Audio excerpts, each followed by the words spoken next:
We've got a 90 hectare dry stock farm, 70 hectares in grass and 20 hectares environmental plantings of wetland area, scrubby bush seedlings and large manuka block and carnuka. We run 200 dairy grazers, 12 months a year.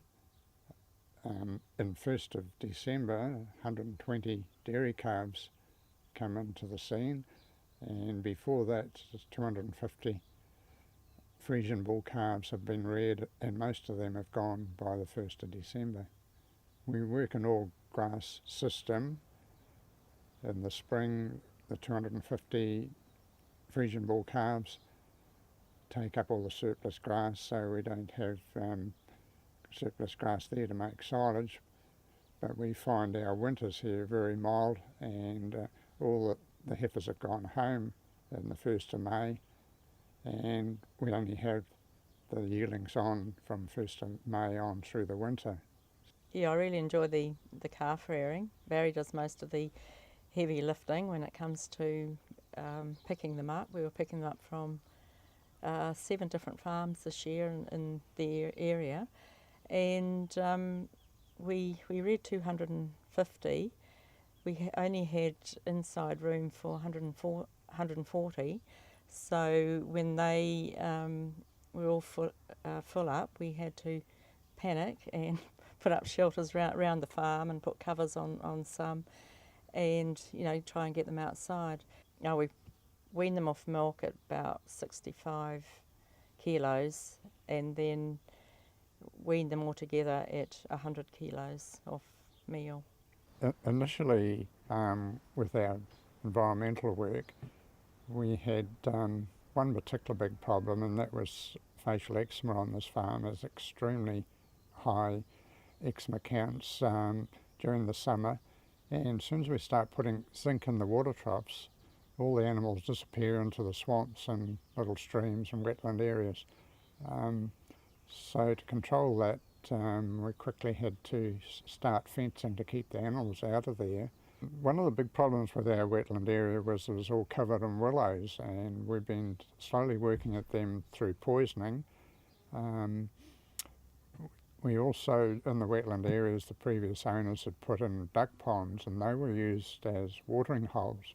It was very important to get the wetland areas fenced off and planted up. We're probably one of the few standing Kanuka forests left on the farm here. I haven't seen another one around this district that's anywhere near as big as ours. Me being what I am, a conservationist minded, I thought, well, I've got to fix this because we won't be here forever and somebody else will have a go at taking the rest of it forward.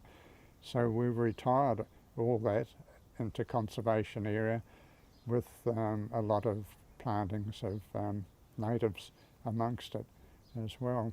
When we first arrived here, all our steep sidings, or most of them were covered in barberry. Some of them were sort of 8 to 10 feet high, and others were just scattered individual pockets. Talking to the neighbours that had the same problem, one of the best ways was to chainsaw it and spray the stumps straight after you chainsaw. The secret is within half an hour of chainsawing you spray the stumps. But it's really an ongoing battle. Like we've been here nearly 12 years and we're still finding clumps of barberry that are regenerating and have to be attended to.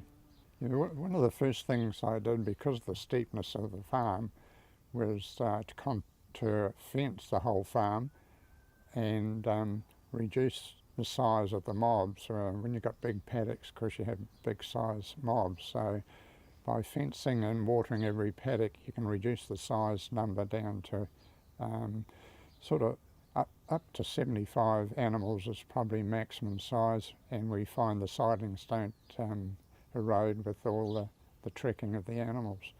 With our planting, there's nearly all natives we've planted, and we've sort of lost count because initially we weren't counting how many trees we're planting, but it's probably got up to something like 25,000 natives that have gone in. That includes flaxes and grasses and that.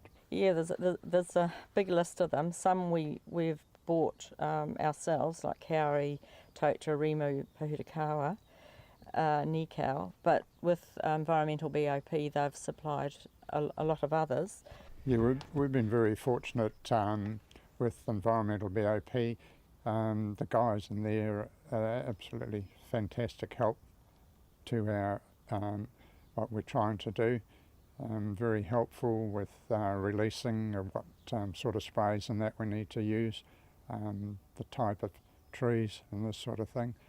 Well, that was one of our goals too, was to bring the bird life back onto the farm, and we have so many tuis now, fantails. We hear bellbirds, but we don't usually see the bellbirds. But yeah, going around the farm on a sunny day, you can just hear a lot of the sounds of all the different birds. We love travelling, and we have aims. We love going to Africa. We love South America and these challenging places that we still got our health. We feel we can go to and take sort of safaris and this type of thing.